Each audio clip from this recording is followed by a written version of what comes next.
So my name is Adrian Percy. I'm the Executive Director of the NC Plant Sciences Initiative here at NC State University.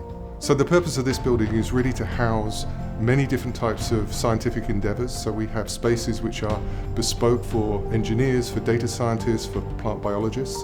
The Plant Sciences Initiative is an interdisciplinary research effort that goes across the entire campus here at NC State.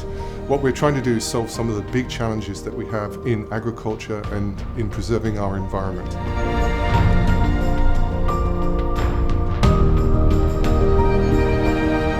So early on, the visioning and planning process was really focused on trying to understand what is the essence of the goals for this project for the College of Ag and Life Sciences and for the Plant Science Initiative.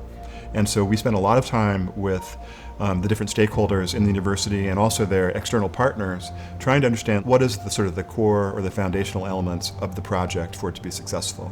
And we literally interviewed and interacted with over 100 different kinds of stakeholders.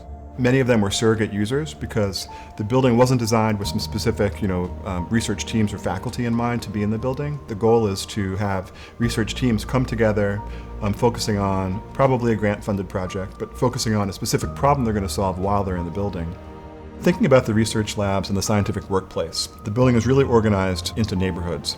And the idea was to, in some ways, what I call a space challenge. So, we were looking at the university space guidelines, which is prescriptive in terms of how much space per researcher, depending on the program type or the space type.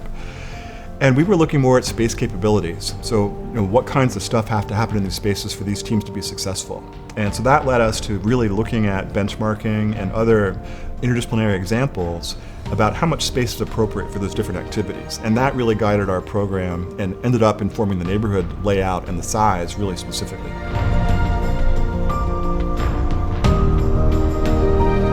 Well, the building is a very important tool for bringing people together, and I think it's really how the building kind of serves that purpose, which is what makes us all very happy.